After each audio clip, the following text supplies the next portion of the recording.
संतप्त मानस शांत हों, जिनके गुणों के गान में बेवर्धमान महान जिन विचरे हमारे ध्यान में। 47 शक्तियों पर हमें क्या चक्कर है, देखो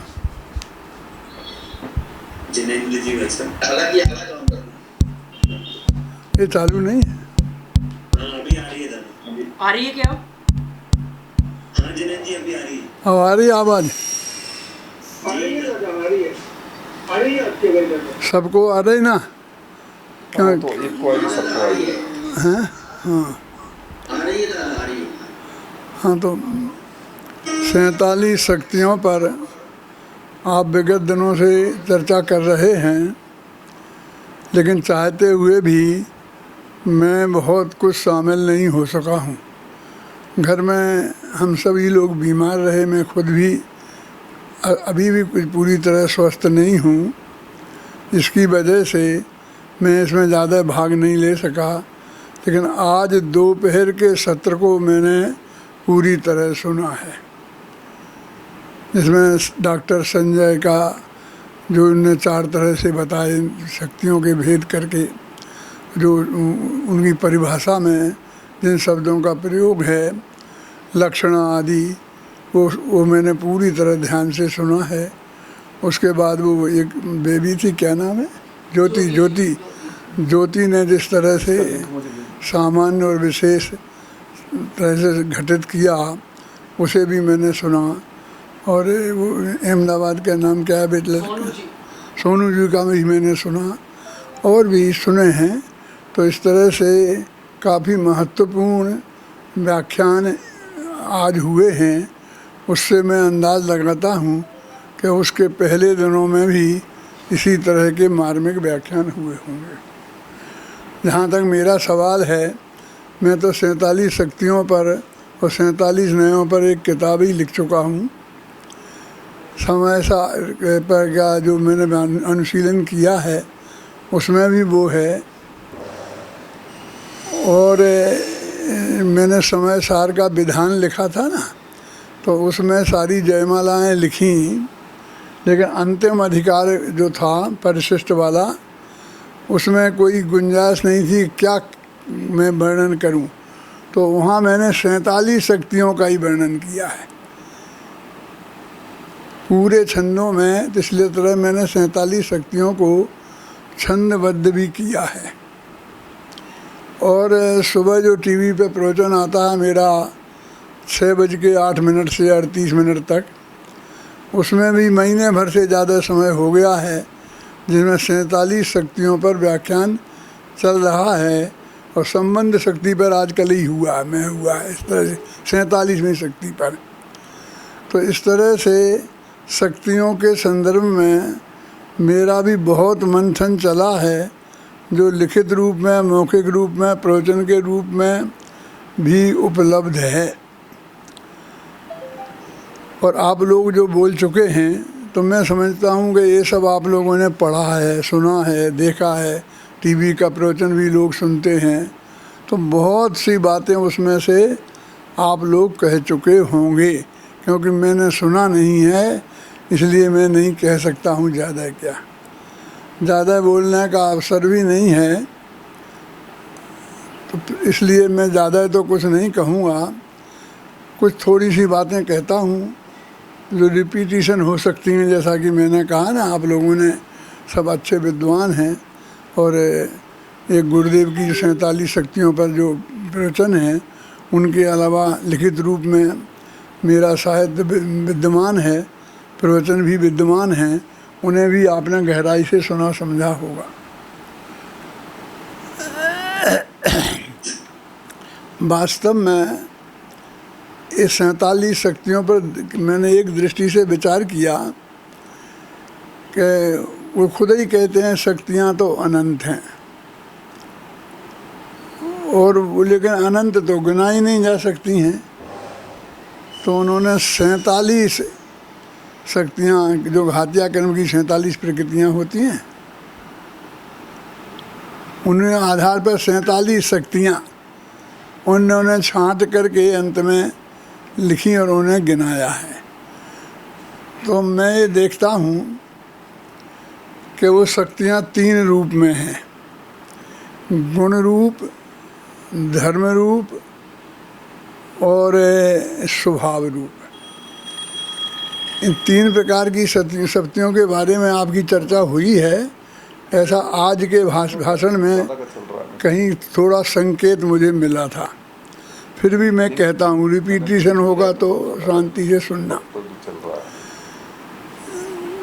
गुण शक्तियाँ और धर्म, गुण और धर्म में क्या, स्यादवाद की परिभाषा है, क्योंकि ये 47 शक्तियों का वर्णन समय सार में स्यादवाद अधिकार में ही है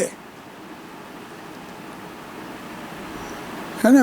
ये श्लोक है ना, तत्र स्यादवाद सिद्धार्थ में वस्तु तत्व जो है, हाँ व्यवस्थिति हम मना भूयोपि विस्थिति। तो इस तरह से स्यादवाद अधिकार में ही 47 शक्तियों का वर्णन है। आपको ऊपर से लगेगा स्यादवाद अधिकार में 47 शक्तियाँ कैसे आ जाएंगी, ऐसा लगे ना, 47 शक्तियों का कैसे आया है। अब आप देखो, मैं एक प्रश्न तो यही कहता हूँ आप सबसे कि जब भी स्यादवाद पर आपसे व्याख्यान कराएं, अनेकांत स्यादवाद पर,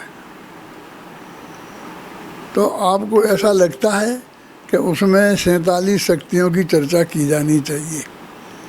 यदि आप स्यादवाद पर एक लेख लिखें, पुस्तक लिखें, लेख ही क्यों लिखें, अब तो पुस्तक लिखें, तो उसमें आपको 47 शक्तियों का वर्णन करना चाहिए। ऐसा विकल्प आज तक आपके दिमाग में आया है कि नहीं? नहीं आया हो तो आना चाहिए, क्योंकि अमृतचंद्र ने किया है ना, स्यादवाद अधिकार में 47 शक्तियों का वर्णन किया है। अभय जी, ये ध्यान देने की बात है ना। अच्छा, अभी जब अनेकांत की परिभाषा दी है स्यादवाद अधिकार में सबसे आरंभ में, तो उन्होंने ये बात बताई कि अनंत धर्मात्मक वस्तु, अनंत धर्मात्मक वस्तु को भी अनेकांत कहा है, और अनंत गुणों के समुदाय को भी अनेकांत कहा है। वस्तु माने भगवान, आत्मा, सभी वस्तुएं अनंत गुण वाली हैं और अनंत धर्म युगल वाली हैं, और इन दोनों ही बातों में स्यादवाद के द्वारा सिद्ध किया जाता है। इसलिए कुछ शक्तियाँ तो गुण रूप हैं और कुछ शक्तियाँ धर्म रूप हैं। तो गुण और धर्म में क्या अंतर है? तो मैं बहुत सरल भाषा में ये समझाया करता हूँ कि जिनकी पर्यायें होती हैं उन्हें गुण कहते हैं, और जिनकी पर्यायें नहीं होती हैं उन्हें धर्म कहते हैं। अथवा जो जोड़े से होते हैं उन्हें धर्म कहते हैं, और जो जोड़े से नहीं होते हैं उन्हें गुण कहते हैं। ये ज्ञान गुण है तो उसकी पर्यायें हैं, लेकिन उसके विरुद्ध अज्ञान नाम का कोई गुण आत्मा में नहीं है। नित्यत्व धर्म है तो उसके साथ अनित्यत्व धर्म भी है। एकत्व धर्म है तो उसके बाद अनेकत्व धर्म भी है। तो जो धर्म हैं उनके विरुद्ध धर्म होता है। तो जब परिभाषा दी तो अनंत गुणात्मक के साथ में ये भी परिभाषा दी, परस्पर विरुद्ध प्रतीत होने वाले दो धर्मों के में दिखाई देने वाले विरोध का जो मंथन करता है उसे स्यादवाद कहते हैं। तो धर्म में तो क्या है कि जो कैसी विचित्र बात है, धर्म जोड़े से हैं और उनके बाल बच्चे नहीं हैं, पर्याय नहीं है ना। और गुण बेचारे अकेले हैं ब्रह्मचारी, लेकिन उनकी अनंत पर्याय हैं, अनंत पुत्र हैं। ब्रह्मचारियों की पर्याय हैं, संतानें हैं, और धर्मों की जो जोड़े से हैं उनकी पर्याय नहीं है। कुछ ऐसी भी शक्तियाँ रह जाती हैं कि जो ना गुणों में आती हैं ना धर्मों में आती हैं, तो उनको उनने स्वभाव कहा। स्वभाव भी वस्तु का है ना, वो गुण ही तो रूप होता है ना। वो स्वभाव, जैसे त्यागोपादान शून्यत्व शक्ति। अब ये भगवान आत्मा ना किसी का त्याग कर सकता है और ना किसी को ग्रहण कर सकता है। कोई भी द्रव्य किसी को ना ग्रहण कर सकता है ना त्याग कर सकता है। तो त्यागोपादान शून्यत्व, तो किसी चीज़ से शून्य होना भी एक शक्ति हो सकती है। शक्ति है कि एक कमी है, ये तो न त्याग कर सकता है न ग्रहण कर सकता। तो ये तो शक्ति कमी ही कमजोरी सी नहीं लगती है, लेकिन एक कमजोरी को यहाँ शक्ति के रूप में बताया है। लेकिन ना इसकी पर्यायें होती हैं, इसलिए ये गुण नहीं है। वो इसका विरोधी भी कोई नहीं है, इसलिए ये धर्म नहीं है। इसलिए इसको कहते हैं स्वभाव। तीन चीज़ें हो गई ना, गुण, धर्म और स्वभाव, और तीनों को शक्ति कहते हैं। इसलिए शक्ति कहने में ये चारों शामिल हो गई, गुण रूप शक्तियाँ, धर्म रूप शक्तियाँ और स्वभाव रूप शक्तियाँ। तो एक मेरे चर्चा में ज़रूर किसी न किसी ने की है, ऐसा मुझे लगता है, और करना चाहिए। इतना महत्वपूर्ण बात है, उसकी चर्चा क्यों नहीं करें, की होगी। अभी दूसरी बात मुझे आपको ये बतानी है कि पहले जब मैं लिखना शुरू मैंने किया था शक्तियों पर, और जब वो समय सार की टीका पूरी हो गई थी, समय सार का अनुशीलन पूरे हो गए थे, और अंत में जब पहुंचा था वहाँ शक्तियाँ आई थी, तब मैंने लिखना शुरू किया था। तो बहुत समय बाद की बात है, लेकिन उससे बहुत पहले भी लिख ली थी, समय सार पूरा अनुशीलन नहीं हुआ था। तो उस शक्तियों का मैं गुरुदेव के पास जब तक थे तो उन्हें जा कर के सुनाया करता था, अपना जो भी लेखन होता था। छापने के पहले गुरुदेव श्री के सामने सुनाया था। जब मैं सुनाता था तो मेरे साथ गोदका जी जाते थे, पाटनी जी जाते थे, सेठी जी भी जाते थे, बाबू भाई भी आते थे, और विद्वान भी इकट्ठे होते थे, और गुरुदेव के सामने सब बैठते थे। वहाँ लोकल में राम जी भाई, हिम्मत भाई, ये सब विद्वान भी बैठते थे, और हम गुरुदेव के सामने वो पढ़ते थे। जब मैं ये पढ़ के ले गया तो मेरी तो धुन सवार होती थी, तो जो मिलता था उसको ही सुनाने लगता था, गुरुदेव को सुनाने के पहले ही। तो मैंने खेमचंद भाई के घर ठहरा था, तो मैंने वहाँ पर पाटनी जी, बाबू भाई, खेमचंद भाई, इन सब के सामने उसे सुनाना शुरू किया। तो मैंने कहा, जब भाव, अभाव और भाव, ये 6 शक्तियाँ हैं, इनकी चर्चा आई थी, वो लड़की ने की थी, नाम भूल जाता हूँ, ज्योति नाम था ना, ज्योति सेठी, हाँ।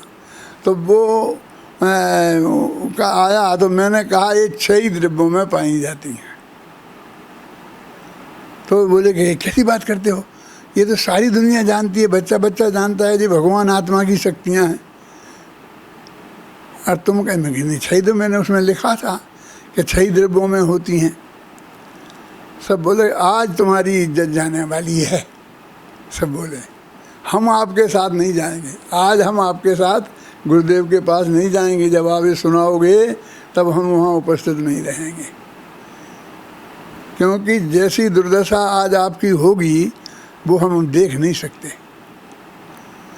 पाटनी जी, बाबू भाई, और यहाँ तक कि खेमचंद भाई भी शामिल थे, हम लोग नहीं आएंगे, आप जाओ। मुझे बहुत चिंता हो गई कि क्या बात कर रहे थे, क्या हो गया ऐसा। तो गुरुदेव की जो वो 47 शक्तियों की किताब है, 700 पेज की, रात भर में 700 पेज तो नहीं पढ़े जा सकते थे, लेकिन मैंने वो 4 शक्तियाँ उसमें से निकाली, और उन 4 शक्तियों को रात भर पढ़ा मैंने। अब जब 47 शक्तियों में 700 पेज हैं, तो 4 शक्तियों में भी 150 पेज तो होंगे ही ना। पढ़कर मुझे 4 लाइनें उसमें ये मिल गईं, जिसमें लिखा था कि ये शक्तियाँ सभी द्रव्यों में पाई जाती हैं। मैंने सुबह उठ कर के खेमचंद भाई, बाबू भाई, पाटनी जी को बताया कि देखो ये गुरुदेव की में लिखा हुआ है। यद्यपि जब मैंने लिखी थी तब मुझे पता नहीं था, आप लोगों ने जब कहा तो मैंने बहुत गहराई से देखा, तो मुझे गुरुदेव में मिल गई, क्योंकि मैं जानता था यदि गुरुदेव के में नहीं मिली तो मुझे पास कराना बहुत भारी होगा, हैं। वो कहते ये 4 पंक्तियाँ आप निकाल दो, फिर हम आपके साथ चलने को तैयार हैं। तो देखो नहीं नहीं नहीं नहीं, सब फिर भी लोगों ने हानि भरी और कहा कि ये तो हरि भाई की कारस्तानी है, गुरुदेव तो ऐसा मानते ही नहीं है। हरि भाई की कुछ मान्यताएं गुरुदेव से मिलती नहीं हैं और वो बीच में भी लिखते हैं सब उनके प्रवचन, तो उन्होंने बीच में डाल दी होगी। अब ये बात आ गई, अब क्या करें? मैंने कहा ठीक है, अब आपको चलना हो तो चलो और नहीं चलना हो तो नहीं चलो। आपकी वजह से मैंने ये प्रमाण पेश कर दिया है। और फिर वो गए, सब जने गए, शांति से बैठे रहे। एक आशंका में जब वो प्रकरण आया तो मैंने वो पढ़ी, सबने शांति से सुनती रहे, कोई कुछ बोला नहीं। गुरुदेव ने भी शांति से सुन ली। तो फिर मैंने कहा कि अब ये कहेंगे कि वो गुरुदेव का ध्यान नहीं गया होगा, तुम्हारी इन 4 पंक्तियों में गुरुदेव का ध्यान नहीं गया होगा। इसलिए मैंने कहा गुरुदेव मैंने इसमें ये लिखा है। वो पढ़ के सुनाया, फिर वो 4 पंक्तियाँ फिर पढ़ के सुनाई। बोले हाँ ठीक है ना। अब मैंने फिर ये भी कहा कि इसमें मैंने उस किताब में भी देखा है, तो आपकी किताब में से ही ली हैं ये 4 पंक्तियाँ मैंने इसमें। सब लोग शांति से सुनते रहे और वो हिस्सा उस पास हो गया।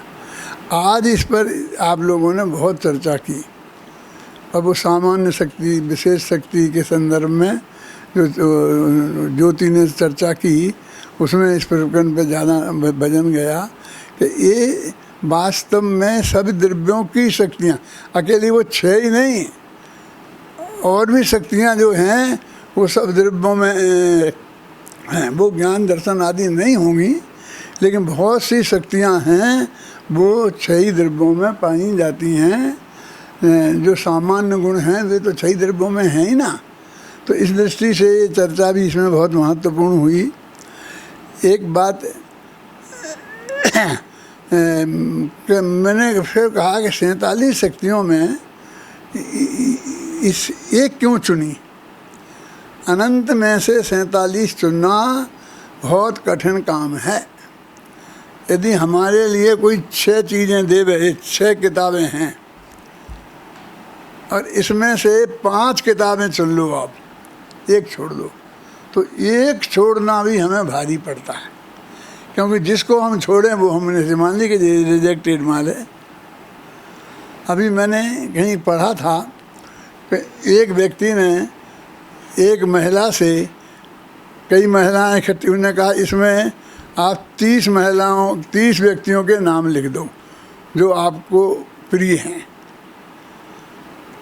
तो उसने अपने दिमाग में ला के अपने पति का, फिर बच्चों का, फिर माँ बाप का, फिर सास ससुर का, फिर ये सब नाम लिखे, फिर दोस्तों का नाम फिर लिखे, और ऐसे लिखते लिखते ऐसे 30 नाम उसने पूरे लिख लिए। अब उसने कहा कि तुम इनमें से 10 नाम काट दो। अब तुम्हें 20 ही आदमी रखना है, 20 आदमी की गवर्नमेंट से ज़्यादा परमिशन नहीं है। अब तुमको बुलाना है अपने बच्चे के जन्मदिन पर, तो 20 आदमी रखो, 10 के नाम काट दो। तो बहुत मुश्किल था, लेकिन फिर भी जो दूर के रिश्तेदार थे और जैसे दूर के मित्र थे उनके नाम काट दिए। फिर उसने कहा 5 नाम और काट दो। तो ऐसे ऐसे वो काटते काटते काटते, अभी मैं ज़्यादा लंबाना नहीं चाहता हूँ, चाहूँ तो लंबा सकता हूँ, लेकिन 4 आदमी रह गए, पति पत्नी, 2 बच्चे और एक उसका माँ बाप, ऐसे 4-6 आदमी रह गए। अब फिर उसने कहा कि 2 नाम और काटो। तो फिर तो बहुत मुश्किल हो गया, फिर भी उसने माँ बाप के नाम काट दिए। फिर कहा कि अभी इसमें से 1 नाम और काटो। तो बहुत मुश्किल हो गया, बच्ची का नाम काट दिया। फिर कहा कि 1 नाम और काटो, तो बच्चे का नाम काट दिया। अब 2 ही रह गए, पति पत्नी, कोई नहीं बचा, अकेला पति बचा। तो फिर उसने कहा कि इसका मतलब आप समझे मैंने ये काम क्यों किया है? माने इसकी दृष्टि में यदि अब मैं कहूँगा कि एक नाम और काटो तो ये अपना काटेगी, पति का नहीं काटेगी। समझ में आया मैं क्या कहना चाहता हूँ? माने पति उसके लिए सर्वस्व है। वो जानती है कि माता पिता 2-4 दिन साल में ख़त्म हो जाएंगे, मुझे तो अकेला रहना ही पड़ेगा, हैं। बच्चे भी जब जवान हो जाएंगे तो शादी हो जाएगी, तो पत्नी को लेके जहाँ नौकरी मिलेगी वहाँ चले जाएंगे। मुझे अकेला पति नहीं रहा तो मुझे अकेला ही रहना पड़ेगा। पति रहेगा तो अंतिम समय तक हम एक दूसरे की सेवा करके आराम से, नहीं तो गप्पे लगाकर रह सकते हैं। यानी यदि इस व्यक्ति को सबसे महत्वपूर्ण है तो पत्नी को पति और पति को पत्नी है, ये वो बताना चाहता है। और उसने ये कहा, इससे बहुत बड़ी ये मान लेगी कि समझ लेना। और मैं तो ये कहा करता हूँ कि भाई भाई न्यारे होते हैं, बाप बेटे न्यारे होते हैं, और पति पत्नी हमारे यहाँ न्यारे नहीं होते हैं। मुसलमानों के यहाँ होता होगा तलाक, हमारे यहाँ नहीं, कोई सोचता नहीं है। भले घरों में तो कोई सोचता ही नहीं है, भले आदमियों में भी कोई नहीं सोचता, कोई अपेक्षा नहीं करता है। माँ ये नहीं कहती है कि मेरी और बहू का झगड़ा होता है तो बेटा तुम बहू को छोड़ के और मेरे साथ रहे। वो कहते हैं बेटा तुम जाओ और तुम वो बहू के पास रहो, मैं अकेली रह लूँगी। कोई माँ कोई बाप माने पति पत्नी को अलग नहीं करना चाहते। आप कहेंगे इसे आप क्या कहना चाहते हैं? ये लौकिक दृष्टि से भी बहुत महत्वपूर्ण बात है। तो मैं कहता हूँ अनंत शक्तियों में से हमें चंदा छांटने बैठे तो किनको वे सिलेक्ट करें? आप लोगों ने चर्चा बहुत की कि इस दृष्टि से कई दृष्टियाँ आपने लगाई, लेकिन मैं एक दृष्टि आपको बता रहा हूँ कि देखो, वस्तु द्रव्य क्षेत्र काल और भाव 4 अपेक्षा से होती है। स्वद्रव्य स्वक्षेत्र स्वकाल और स्वभाव आता है ना। स्वरूप चतुष्टय की अपेक्षा वस्तु के अस्तित्व को कौन स्वीकार नहीं करेगा, और परस्वरूप चतुष्टय की अपेक्षा वस्तु की नास्ति को कौन नहीं मानेगा। तो 4 चीज़ें हैं। तो इन 47 शक्तियों में उनने 4 चीज़ें रखी, क्योंकि आत्मद्रव्य को क्षेत्र काल और भाव की तरफ से स्पष्ट होना चाहिए। इसलिए आप देखेंगे असंख्य प्रदेशत्व शक्ति है, और ऐसी शक्तियां हैं, क्षेत्र संबंधी भी हैं, अनादि काल संबंधी शक्तियां भी हैं, और भाव संबंधी शक्तियां भी हैं। और सबसे ज़्यादा पहले उन्होंने स्थिति शक्ति वगैरह रखी, माने ज्ञान से संबंधित शक्तियाँ रखी। वास्तव में ज्ञान तो एक शक्ति है, एक गुण है ना। ज्ञान तो एक है, लेकिन ज्ञान स्वभाव आत्मा का लक्षण है। ज्ञान स्वभाव को जाने बिना आत्मा को नहीं जाना जा सकता। ज्ञान स्वभाव बोल रहा हूँ मैं, ज्ञान का लक्षण नहीं है। ज्ञान का स्वभाव जो तुमने भेद किया था ना आज, कि जो उसमें फर्क है, स्वरूप में और लक्षण में फर्क है। मैं हमेशा कहता रहता हूँ, गाय का उदाहरण देके समझाता रहा हूँ कि गाय का लक्षण गले की झालर बनती है, बकरी का लक्षण गले में लटकने वाले बेकार स्तन बनते हैं। उसका जो दूध देती है वे बढ़िया जो स्तन हैं जिनमें दूध निकलता है, वो स्तन नहीं बनते हैं लक्षण बकरी के, ये गले के स्तन बनते हैं। क्योंकि उसके लिए अव्याप्ति अतिव्याप्ति और असंभव दोष से रहित चाहिए, उसमें ही चाहिए, है ना। जब स्वरूप बताएंगे गाय का तो उसके गाय की झालर नहीं बताएंगे। वो दूध देती है, बहुत ही शांत प्रिय जानवर है, अहिंसक जानवर है, कभी मांस मदिरा नहीं खाएगी, वो हमें घास पर संतुष्ट रहने वाली है। इस तरह ये जो अपन वर्णन करते हैं ये स्वरूप है। और जो परिभाषा अव्याप्ति अतिव्याप्ति से रहित परिभाषा बताते हैं वो है लक्षण। अभी वो काफ़ी विचार आप लोगों ने किया था, वो लक्षणात्मक, आत्मकार, मयी और रूपी, ये सब शब्दों पर मैं अभी चर्चा नहीं करना चाहता हूँ ज़्यादा। लेकिन लक्षण की दृष्टि से उन ज्ञान जो लक्षण है भगवान आत्मा का, तो उस पर संबंध में इतनी गलतियां लोग करेंगे, मैं समझता था कि ये पंचम काल का जब है, यानी इतनी गहराई से ज्ञान स्वभाव को स्पष्ट किया गया। ये पूज्य गुरुदेव श्री का प्रताप है, और गुरुदेव श्री के भक्तों में भी ज्ञान स्वभाव के संदर्भ में इतनी भूलें रहेंगी, इसकी कल्पना मैं नहीं करता था। लेकिन मैंने ये देखकर, जो हमने अभी देखा है स्वरूप, मैं उसकी खुलकर ज़्यादा चर्चा नहीं करूँगा, लेकिन मैं ये कहना चाहता हूँ अमृतचंद के ज़माने में इससे ज़्यादा झगड़ा रहा होगा। और अमृतचंद के सामने नग्न दिगंबर आचार्य खड़े होंगे, अपने सामने पंडित खड़े थे ना, तो आचार्यों के सामने आचार्य खड़े होंगे। तो उन्होंने कि ये भगवान आत्मा का लक्षण तो बताया ही, जो उपयोग लक्षण है ना, तो ज्ञान दर्शन शक्तियाँ तो बताई, लेकिन साथ में स्वरूप बताया कि ज्ञान का क्या स्वभाव है। सुपर प्रकाशक शुभ शक्ति रखी, भाई जानता है तो सबको ही जानता है। सर्वज्ञत्व शक्ति अलग रखी, सर्वदर्शत्व शक्ति अलग रखी, सुपर प्रकाश का तो शक्ति अलग रखी, क्योंकि ऐसे लोग बहुत होंगे कि आत्मा पर को नहीं जानता है, स्व को ही जानता है। और कुंद कुंद की वो चर्चा थी ही, कुंद कुंद की तो है ही ना नियम सार में कि पर को आत्मा व्यवहार से जानता है, मैंने नहीं जानता है।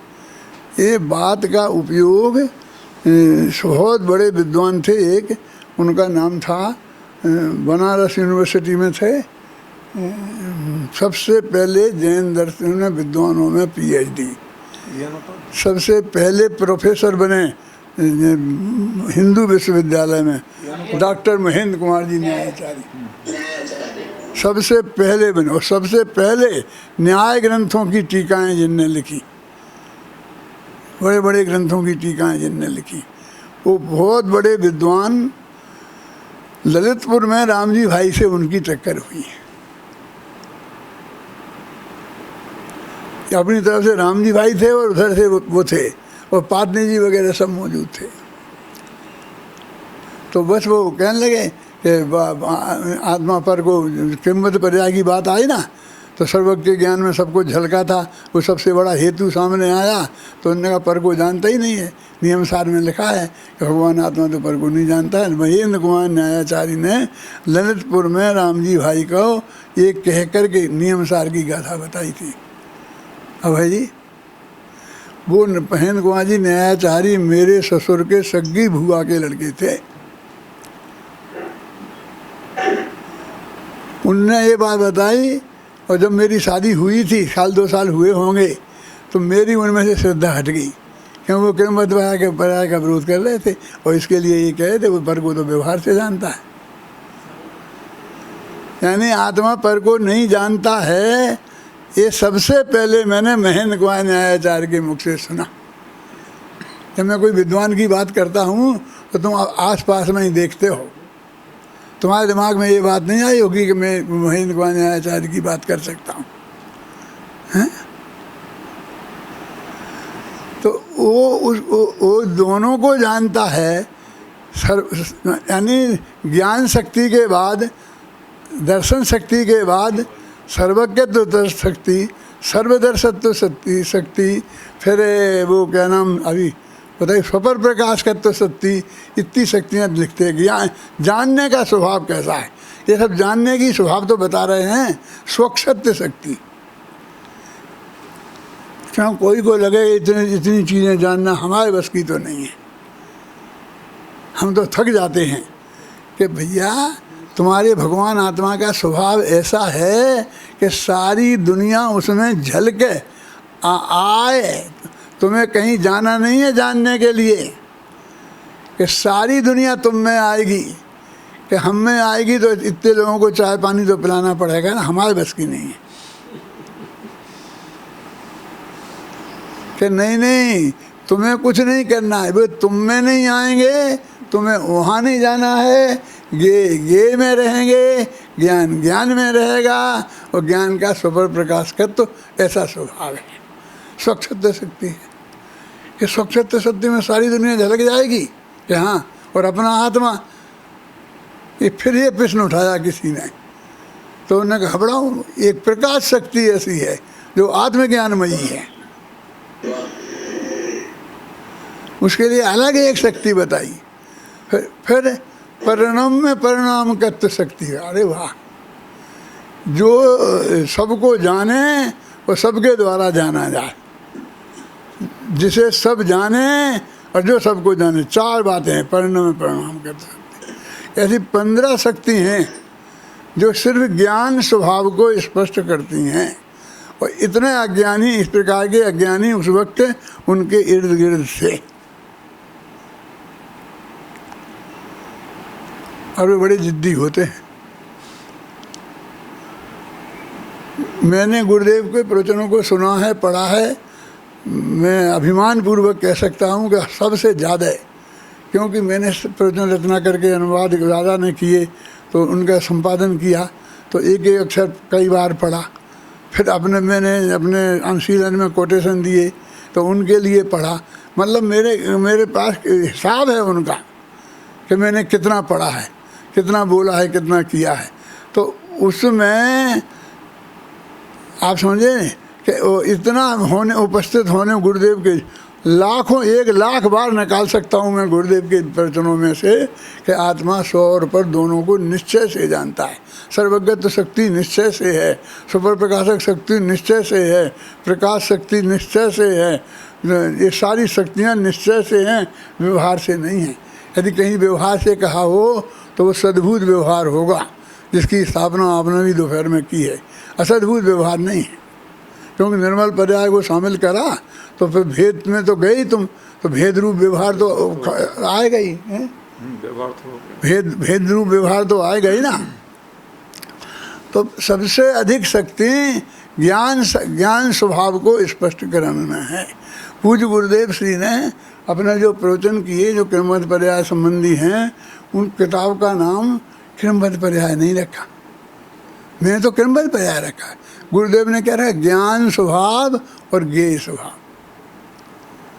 अभी मैंने अपने कुछ उनमें लिखा है, तुम निकाल सकते हो, ये वो है, ये तो दोहा शतक नहीं, 16 शतक में होगा। क्यों कि भगवान आत्मा में ऐसी शक्ति है, वो जानता भी है, और एक प्रमेयत्व नाम का गुण है ना, जिसके कारण सब जाने जाते हैं। ऐसे 5-6 छंद मैंने लिखे हैं बहुत मार्मिक, इस बात की स्पष्टीकरण के लिए। बहुत मार्मिक है, मुझे बहुत अच्छी लगती है, मैं सुनता, कई दफ़े सुनता हूँ। हाँ, तो ये आप समझे ना, उनका लक्षण सबसे पहले ज्ञान स्वभाव को स्पष्ट करना उद्देश्य था। तो 10-15 शक्तियाँ, जानने का स्वभाव, जानना कैसा होता है कि जानने से तेरे माथे पे बोझा नहीं पड़ता है, तेरे को बोझा नहीं होता है, जानने से पर पदार्थों को तेरे को आना नहीं पड़ता है, तुझे उनके पास जाना नहीं पड़ता है, आना जाना नहीं है। जानना तेरा स्वभाव है, तेरी शक्ति है, और जानने में आना सबका स्वभाव है और सबकी शक्ति है। ये भी ये पंक्तियाँ हैं अपने समय सार में वगैरह में, है ना, कि उनका शक्ति है और स्वभाव है। तो इस तरह है, उन्होंने ज्ञान स्वभाव में पूरी शक्ति, अपनी ताकत लगाई। अरे देखो, दर्शन, सम्यक दर्शन के लिए कोई शक्ति नहीं रखी। मैं तो बहुत नाराज हो गया अमृतन से। सम्यक चारित्र के नाम के लिए कोई शक्ति नहीं रखी,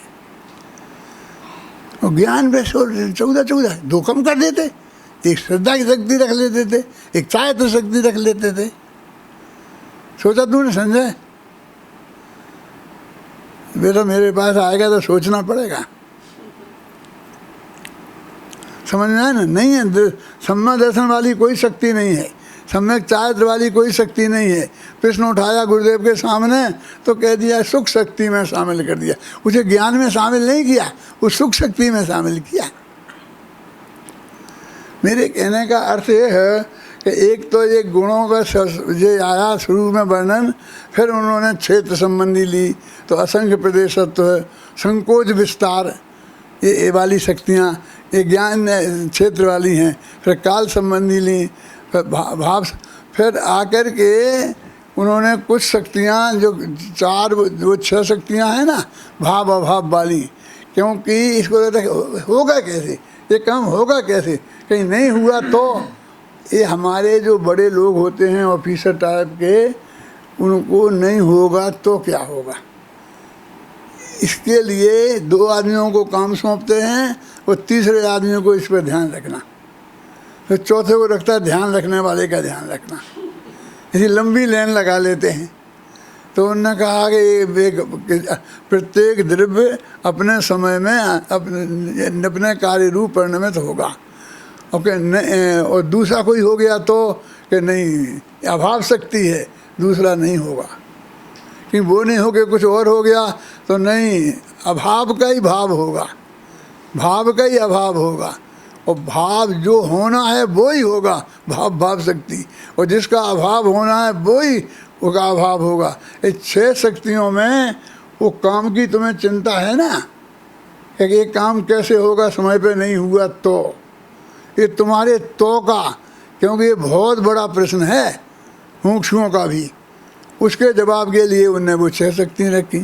फिर करेगा कौन, तो कर्ता शक्ति, कर्म शक्ति, करण शक्ति, संविधान शक्ति, अपादान शक्ति, अधिकरण शक्ति, 6 शक्तियाँ ये लगाई। उन्होंने सारी व्यवस्था जहाँ जहाँ हमारा अज्ञान हो सकता था, समय सार में जिस अज्ञान के ऊपर आक्रमण किया है, उन सब चीज़ों को छांट के निकाल के उन्होंने रखी हैं। वो 47 शक्तियाँ उन्होंने इस दृष्टि से रखी हैं। इसकी में ज़्यादा चर्चा भी मेरी शक्ति नहीं है, थोड़ी बात मुझे उसकी भी करनी है कि जो मैंने आप लोगों से चर्चा की थी कि हमारे विद्वानों को कालजयी विद्वान बनना चाहिए। तो कालजयी विद्वान बनने का अर्थ आप लोगों को बहुत अच्छी तरह समझ में आया है। आप लोगों ने गोष्ठी की और उससे बहुत अच्छी गोष्ठी हुई। कभी कालजयी माने क्या, जब तक हम जिंदा हैं तब तक ही हम जिंदा नहीं हैं, हम वर्तमान में नहीं, हम भूत, कल हम कभी भूत नहीं बनेंगे। बनना है भूत क्यों, अरे हम जाएंगे तो देवानिक देवों में जाएंगे, भूत प्रेतों में जाएंगे, हम कभी भुलाए नहीं जा सकते। उन्हें बोलते हैं कालजयी। आप समझे, ये विद्वान हम थे वाले विद्वान नहीं बनेंगे। टोडरमल जी हैं, आचार्य कुंद हैं, कालिदास हैं, इनको हमेशा त्रिकाल में ही बोला जाता है, इनको कभी भूतकाल में नहीं बोला जाता है। हम ऐसे विद्वान बने कि जो कालजयी विद्वान हों। और उसमें आप लोगों ने बहुत गंभीरता से विचार किया, मुझे बहुत अच्छा लगा। अभय जी ने मुझे फ़ोन से बताया था और सब कहा था। फिर ये संजय मेरे पास आया था इसी काम से, आपके कमेटी की तरफ से, और उसने भी मेरे से बहुत बात की। तो मैं तो इसका पक्का कट्टर समर्थक हूँ, मैं तो आप लोगों के बिल्कुल साथ हूँ। आप करो तो मैंने तो इस परमात्मा से कहा कि एक टोडरमल स्मारक में खोल दो शोध संस्थान।